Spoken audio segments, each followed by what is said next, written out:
वे दो थे जिन्होंने अपने आप को पैरों से लेकर सिर तक काले नकाब से ढका हुआ था। उनकी आंखों पर नाइट विजन एबिलिटी वाले काले चश्मे थे। दोनों के हाथों में ठीक ऐसे ही बड़ी बड़ी निंजा तलवारें थी जैसी चाइनीज फिल्मों में मार्शल आर्ट लड़ाकों के हाथों में देखी जाती है। उन तलवारों की धार कितनी तेज थी इसका अंदाजा इसी बात से लगाया जा सकता है कि जैसे ही उन दोनों के रास्ते में कमरे का दरवाजा अड़चन बना तो एक ने बड़ी तेज गति से अपने हाथ में थामी निंजा तलवार को उस दरवाजे पर चला दिया। उसे बस 1 सेकंड ही लगा उस मजबूत दरवाजे को कागज की तरह काटने में, पर फिर बिना कदमों की आहट किए वो दोनों आगे बढ़ गए। अब जल्द ही वो दोनों एक बड़े हॉल में थे जहां घुप अंधेरा छाया हुआ था। आंखों पर नाइट विजन चश्मे के कारण उन दोनों को ठीक वैसे ही दिखाई दे रहा था जैसे दिन के उजाले में दिखता है। वो सामने तो कहीं नहीं दिख रहा। ठीक तभी उन दोनों के कानों में वो आवाज किसी धमाके की तरह गूंजी। तुम मुझे सामने ढूंढ रहे हो और मैं पीछे खड़ा तुम्हारा इंतजार कर रहा हूँ। वो रॉय था जो अपने हाथों में 2 खंजर थामे एक तरफ खड़ा था। उसने अपनी आंखों पर भी नाइट विजन ग्लासेस लगाए हुए थे। रॉय वेलकम्स यू, लेकिन मुझे अफसोस है कि जितनी खुशी मुझे तुम्हारा वेलकम करने की है उतना ही दुख मुझे इस बात का है कि तुम दोनों में से यहाँ से कोई भी जिंदा वापस नहीं जा पाएगा। आज यहाँ एक ही लाश गिरेगी रॉय, और वो लाश सिर्फ तुम्हारी होगी। हम तो यहाँ से उस बच्चे को लेकर निकल जाएंगे जिसे तुम जिमी की हत्या करके अपने साथ लाए हो। वो बच्चा यहाँ दिखने का? बॉस ने हमें जो जानकारी दी थी वो गलत नहीं हो सकती। वो लड़का इसी के पास है, यहीं कहीं होगा। ढूंढ लेंगे उसे। पहले इस रॉय को तो दुनिया से फना करें। तुम्हारे मुंह से ये सब सुनकर मैं हैरान हूँ कि तुम्हारे बॉस का नेटवर्क कितना पावरफुल है। उसे मेरी और उस बच्चे की सही लोकेशन और सारी बातें एकदम सही मालूम है। कैसे?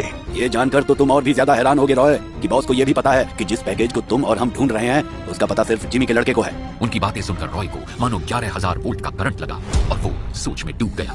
ये कैसे हो सकता है? ये बात तो मैं सोच ही नहीं सकता, लेकिन जो बात किसी और को नहीं मालूम वो इनके बॉस को कैसे मालूम? ये तो मेरे लिए दूर की कौड़ी है।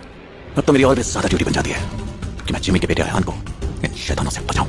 लगता है अपनी मौत के बारे में सोचने लगा। ज्यादा मत सोचो रॉय, हमारी ये तलवारें तुम्हें बहुत आसान मौत मारेंगी। तुझे पता नहीं चलेगा। तेरी गर्दन को ये ठीक ऐसे काटेंगी जैसे नरम मक्खन को गर्म छुरी काटती है। ये कहते हुए एक ने आगे बढ़कर रॉय पर वार कर दिया। रॉय इसके लिए पहले से ही तैयार था। उसने अपने आप को रबड़ के गुड्डे की तरह अपनी जगह से उछालकर खुद को बचाया, लेकिन अभी रॉय के कदम वापस जमीन से टकराए भी नहीं थे कि दूसरे हमलावर ने उस पर हमला कर दिया। रॉय ने उसे बड़ी ही मुश्किल से अपने खंजरों पर रोका। इन खंजरों से तुम हमारी तलवारों का मुकाबला ज्यादा देर तक नहीं कर पाओगे रॉय, लेकिन ये बात तुम्हारी समझ में जब तक आएगी तब तक तुम अपने यमराज के पास पहुंच चुके होंगे। इन छोटे खंजरों को तुम बहुत हल्के में ले रहे हो। अभी दिखाता हूं तुम्हें कि ये खंजर छोटे जरूर हैं लेकिन घाव बहुत गंभीर करते हैं। इस बार हमलावर की निंजा तलवारों के वार से खुद को बचाते हुए रॉय ने दोनों खंजरों के हैंडल पर लगे छोटे छोटे बटनों को दबा दिया। अगले ही पल वो दोनों खंजर बड़ी निंजा तलवार में बदलते चले गए। अब वे तलवारें रॉय के हाथों में बिजली की गति से घूम रही थी। अब मुकाबला बराबरी का है। अब देखें कौन जीतता है। मुकाबला ज्यादा देर बराबरी का रहेगा नहीं रॉय। हमें ट्रस्ट करते हुए हमारे बहुत से साथी थोड़ी देर में ही यहाँ पहुंचेंगे। तू हमसे नहीं लड़ पाएगा, इसलिए तेरी भलाई इसी में है कि तू उस लड़की को हमारे हवाले कर दे। रॉय की फितरत में शामिल नहीं है कि वो अपने संरक्षण में आए किसी का बाल भी बाका होने दे। और ऊपर से तुमने तो मुझे बता भी दिया है कि लड़का मेरे लिए कितना जरूरी है। अब तो रॉय उस लड़के की परछाई भी तुम्हें छूने नहीं देगा। इसके लिए चाहे लाशों का अंबार ही क्यों ना लगाना पड़े। फिलहाल तू लाश बनने के लिए तैयार हो जा। कहते हुए दोनों हमलावरों ने एक साथ ही अपनी तलवारों का वार रॉय पर कर दिया। रॉय ने उन दोनों के वार को रोका और फिर उन पर अपने वार भी करने शुरू कर दिए। ये दोनों भी पूरी तरह से ट्रेंड निंजा फाइटर्स हैं। इन्हें हल्के में लेने का मतलब है अपने आप को इनका शिकार बना देना।